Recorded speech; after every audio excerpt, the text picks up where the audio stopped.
नमस्कार दोस्तों।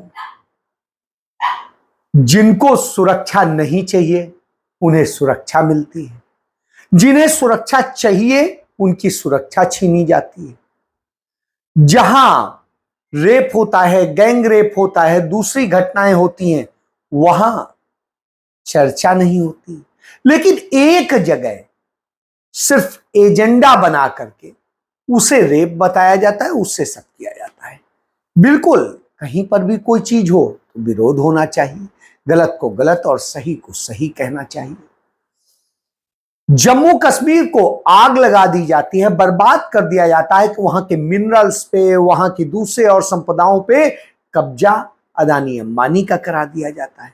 वहां जितने प्रोजेक्ट हैं, ठेके हैं, पट्टे हैं, दूसरी चीजें हैं, वो सब गुजरातियों को सौंप दी जाती हैं। और फिर कहा जाता है कि हम विकसित भारत बना रहे हैं, हमने अनुच्छेद 370 खत्म करके वहां बड़ा कुछ दे दिया है। कश्मीरी पंडित वो परेशान हैं, उनको सिर्फ लारे दिए गए हैं, मौत दी गई है, उनको कुछ दिया नहीं गया है। जो दिया गया था वो मनमोहन सिंह जी की सरकार में, कांग्रेस की सरकार में दिया गया था, उसके बाद कुछ नहीं मिला। उसी तरीके से मुस्लिम समुदाय के लोगों को जिस तरीके से लांछित किया गया है, जो सदैव लड़ते रहे उन घुसपैठियों से, उन आतंकियों से, और अपने बच्चे खोते रहे। 35,000 कश्मीरी अपनी जान दे चुका है। यह मुसलमानों की तादाद है, हिंदुओं की तादाद उसकी 10% भी नहीं है। तो आप इससे समझ सकते हैं कि किस तरीके से ये सारे नैरेटिव बनाए जाते हैं। जब ये बनाए जाते हैं तो निश्चित रूप से सवाल आता है। हरियाणा में किसान को लूटा गया, युवा को लूटा गया, लड़कियों को लूटा गया, वहां के व्यापारियों को, कामगारों को जाति और धर्म के नाम पे लड़ाया गया, दलितों को परेशान किया गया, हर कुकर्म हुआ। लेकिन उस पर पर्दा डालने की बात होती है। अपने 10 साल का हिसाब देने को तैयार नहीं होंगे, लेकिन 70 साल का हिसाब मांगेंगे कांग्रेस का। अपने तो 10 साल बता दो, नहीं बता पाएंगे। आज जनता ये जानना चाह रही है कि हरियाणा बेरोजगारी में नंबर 1 पर क्यों है। आज हरियाणा की जनता ये जानना चाह रही है कि महंगाई में हरियाणा प्रदेश देश के अंदर नंबर 1 पर क्यों है। आज हरियाणा के अंदर जो आंकड़े आ रहे हैं एनसीआरबी के, 4 कम से कम हत्याएं प्रतिदिन, 5 बलात्कार की घटनाएं, 13 किडनैपिंग की घटनाएं, 46 महिलाओं के विरुद्ध अपराध, 96% शेड्यूल कास्ट के खिलाफ अपराधों की संख्या बढ़ी है। कानूनी व्यवस्था पूरी तरह से ठप होकर के रहेगी। हरियाणा के अंदर जिस तरह से फिरौतियां मांगी जा रही, व्यापारी पूरी तरह से भयभीत है। मैन्युफैक्चरिंग सेक्टर में 60% की गिरावट आई है, निवेश में 30% की गिरावट आई है। जो इन्होंने लीला होटल में एक वो ड्रामा किया था गुड़गांव के अंदर, वहाँ कहा था इन्होंने कि 6,19,000 करोड़ का हरियाणा में निवेश होगा। 429 जो कंपनियां हैं, उद्योग, उनके साथ MOU साइन हो गया है। नौजवानों को, बहन बेटियों को, उनको रोजगार देने की बात कही गई थी, लेकिन वो सारा का सारा झूठ साबित हुआ। तो हर मोर्चे पर यह सरकार विफल साबित हुई है। यह दशा है। महाराष्ट्र में हालत यह है कि आपस में ही लड़े जा रहे हैं। बेटियां रेप का शिकार हो रही, गैंग रेप का शिकार हो रही। अब तो स्कूलों में भी बच्चे सुरक्षित नहीं, और यह सब हो रहा है। बावजूद इसके आवाज कौन उठाएगा? तब एक आवाज निकलती है, वो राहुल गांधी की आवाज। राहुल गांधी उन सारे मुद्दों को एड्रेस करते हैं जो जनता चाहती है। आज आप देखिए, जिस तरीके से हरियाणा की वो पहलवान बेटियां, उनके साथ ब्रजभूषण शरण सिंह ने जिस तरीके से, जो भाजपा का सांसद था, जो रेसलिंग फेडरेशन का अध्यक्ष था, उसने किस तरीके से हरियाणा की उन बेटियों का यौन शोषण किया। और जब यौन शोषण के खिलाफ आवाज उठाई विनेश फोगाट ने, बजरंग पुनिया ने, साक्षी मलिक ने, साक्षी मलिक को कुश्ती छोड़नी पड़ गई। विनेश फोगाट को साजिश करके नरेंद्र मोदी ने हरवा दिया और हिसाब गिनाते हैं। उधर बजरंग पुनिया के कैरियर को खत्म करने का काम किया। बहरहाल आपने सब कुछ कर लिया और उसके बाद दिनेश फोगाट के परिवार को तोड़ दिया। उसके चाचा, उसकी जो चाचा की बेटियां, वो सब भाजपा में ले आते हैं। लालच मिलता है, सब कुछ होता है। तो यह दशा भी देखने को मिलती है और यह भी दशा देखने को मिलती है दिनेश फोगाट खड़ी हुई उन लड़कियों के लिए लड़ने को, उन पीड़ित लड़कियों के लड़ने को।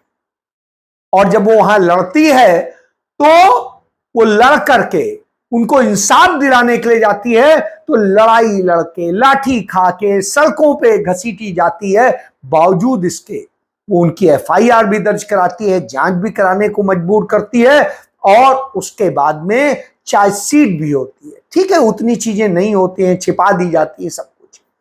अब जब सुनवाई का वक्त आया तो जो पीड़ित लड़कियां हैं, गवाह लड़कियां हैं, उनकी सुरक्षा वापस ले ली जाती है। दिल्ली पुलिस उन्हें असहाय कर देती है। क्यों? जिससे कि ब्रजभूषण शरण सिंह बरी हो जाए, छूट जाए उस मुकदमे से। अदालत तक कहती है, चिंता व्यक्त करती है कि गवाह वो लड़कियां असुरक्षित, खतरे में। अब आप सोचिए, अदालत तक यह मान रही है लेकिन सरकार को नहीं। मोदी सरकार क्या करती है? महाराष्ट्र में शरद पवार को जेड प्लस सिक्योरिटी दे देती। शरद पवार कहते हैं मैंने तो जेड प्लस सिक्योरिटी की जरूरत ही नहीं, मैं खुद ही इतना बुजुर्ग हूं और मुझे कोई खतरा नहीं है, फिर मुझे जेड प्लस सिक्योरिटी क्यों दी जा रही? वास्तव में जो महाअघाड़ी के पूरे नेटवर्क को मैं मजबूत कर रहा हूं, उसके लिए काम कर रहा हूं, तो भाजपा को डर लग रहा है। तो भाजपा असल में मेरी जासूसी कराने के लिए कर रही, मैं किससे मिल रहा हूं, किससे क्या कर रहा हूं, क्या बातें कर रहा हूं, ये सब कैच करने के लिए साजिश की जा रही। तो शरद पवार कह रहे हैं उन्हें सुरक्षा नहीं चाहिए, उन्हें जबरन सुरक्षा दी जा रही और वो कहते हैं उतनी जितनी मुझे मिली हुई है उतनी बहुत है। बताओ, पूर्व मुख्यमंत्री जो मिली हुई है उससे ज्यादा मुझे कैसे भी जरूरत नहीं, लेकिन नहीं साथ देंगे। तो यह स्थिति है। बहरहाल उधर घेरा जा रहा है उद्धव ठाकरे को, उनके परिवार को, और वो सब लांछित किया जाता है। राहुल गांधी तो सदैव टारगेट पे होते हैं, इसलिए उस पर बात ही नहीं करूंगा। इधर हरियाणा में कांग्रेस के नेताओं को घेरने की कोशिश चल रही। क्यों? क्योंकि वो मुद्दों पे उठते हैं। तो जब वो मुद्दा उठाते हैं तो इन्हें परेशानी होती है। कोलकाता में मेडिकल कॉलेज में, आरजी कर मेडिकल कॉलेज में जो रेप की घटना हुई, निश्चित रूप से हर किसी को दर्द है, उसका दर्दनाक घटना थी। लेकिन उसी के साथ भारतीय जनता पार्टी के पदाधिकारी ने जो रेप किया उस पर चर्चा नहीं हो रही। उसी राज्य में, उसी बंगाल गिरफ्तार हुआ, दोनों के मुलजिम गिरफ्तार हुए, उस पर कोई चर्चा नहीं होती। कोई चर्चा नहीं होती है कि उत्तर प्रदेश में किस तरीके से अंबेडकर नगर में लड़की के साथ रेप, गैंगरेप होता है और उसके एफआईआर दर्ज नहीं की जाती, उसे आत्महत्या करने के लिए मजबूर होना पड़ता है। उत्तर प्रदेश की राजधानी लखनऊ में एक 16 साल की लड़की की छाती पर पांव रख के इंस्पेक्टर खड़ा हो जाता है, उसका सिपाही उसको पीटता और उसकी बात नहीं सुनता है, लड़की के साथ इस तरह का व्यवहार करता है, उस पर कोई कार्रवाई नहीं होती। और क्या कहता है वहां का जो ढोंगी बाबा है, वो कहता है कि लड़कियों की सुरक्षा जो खतरे में डालेगा, अगले चौराहे पर उसे यमराज मिल जाएंगे। न्याय नहीं मिलेगा, यमराज मिलेंगे। यमराज के साथ इनका कॉन्टैक्ट है। तो यह स्थिति होती है। उधर झारखंड में भाजपा के लोग प्रोटेस्ट कर रहे होते हैं तो लोकतांत्रिक अधिकार है यह कहते हुए वहां की सरकार आपको यह राइट देती है, लेकिन वहां वो पुलिस वालों पे पथराव भी करते हैं, उन्हें पीटते भी हैं, लाते मारते हैं और सब कुछ करते हैं। वहां तो बुलडोजर नहीं चलता है। लेकिन जब मोहम्मद साहब का अपमान होता है और उनके जिस तरीके से उनके उसको अपमानित किया जाता है, सब कुछ होता है, उसके खिलाफ छतरपुर में वहां के हाजी जो कांग्रेस के उपाध्यक्ष भी थे, वो जब इसके खिलाफ प्रोटेस्ट में जाकर के वो देते हैं थाने में आवेदन प्रत्यावेदन, तो वो जब लौट रहे होते हैं तो कुछ लोग से पुलिस की झड़प होती है और उसमें पथराव होता है, तो उनके 20-25 करोड़ रुपए के घर को तोड़ दिया जाता है, बिल्कुल बुलडोज कर दिया जाता है। चलिए हम आपकी बात यह मान लें कि चलिए घर कहीं पे कुछ गड़बड़ बना होगा, नक्शा नहीं पास होगा, कुछ होगा, क्या आपने उसके लिए नोटिस दिया था? क्या कुछ और हुई थी? कोई कार्रवाई हुई थी? नहीं हुई थी। बहरहाल गाड़ियों का कैसे आप कर सकते हैं? गाड़ियों के ऊपर बुलडोजर चढ़ा दिया जाता है। इस तरह की घटना होती तो आप क्या देखेंगे? यह है। तो इस तरह से चुन चुन के कि इस जात पे हमला करना, इस धर्म पे हमला करना, इस पे करना है, दलितों से इन्हें चिढ़ है, जाटों से इन्हें चिढ़ है, पिछड़ों से इन्हें चिढ़ है, तो खुशी किससे है? खुशी है पूंजीपतियों से, अदानी अंबानी जैसे लोगों से, तो उनके लिए काम करते हैं। हुड्डा की सरकार थी, 10 साल में मेडिकल कॉलेजेस बने, 6 मेडिकल कॉलेज बने, उसके अलावा एम्स आया, एम्स 2 आया, इसके अलावा तमाम इंस्टीट्यूट्स आए, यूनिवर्सिटीज बनी, कॉलेजेस बने, स्कूल्स बने, स्टेडियम्स बने, दूसरी और चीजें हुई, इन पर फोकस था।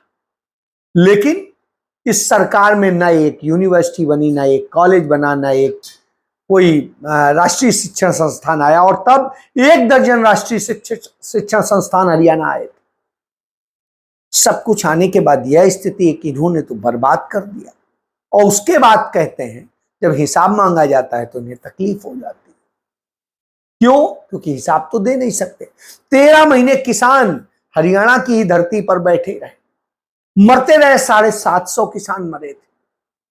उस दर्द को कौन वो करेगा? पंचायतों के अधिकार इन्होंने ही छीने थे, उस पर बात कौन करेगा? जब इस तरह की स्थितियां होती हैं तो निश्चित रूप से उस पर चर्चा होती है। उधर आप देखिए, कश्मीर का सब कुछ तो छीन लिया है। राहुल गांधी वही तो कहते हैं कि इकलौता राज्य है जिसका स्टेटहुड छीना गया, पहला ऐसा है। तो मेरा संकल्प है उसे स्टेटहुड दिलाना, तो उसकी लड़ाई लड़े। बहरहाल ये सारी चीजें, झारखंड में आदिवासियों की जमीनें हड़पी जा रही, छत्तीसगढ़ में हड़पी जा रही, तो इस तरह के जब सारी चीजें हो रही हो तो कौन लड़ता है? राहुल गांधी लड़ते हैं।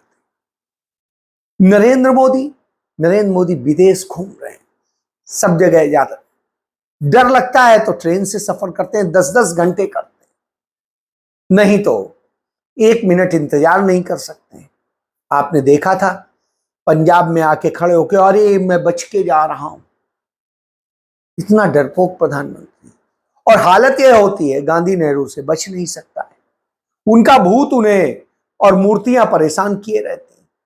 तो जब यूक्रेन जाता है तो वहां भी गांधी की मूर्ति लगी हुई है, वहां भी पुष्प अर्पित करना पड़ता है, हाथ जोड़ना पड़ता है। और जब मलेशिया के प्रधानमंत्री से मिलता है तो मलेशिया के प्रधानमंत्री कहते हैं हमारे आपके रिश्ते तो पंडित जवाहरलाल नेहरू के कारण।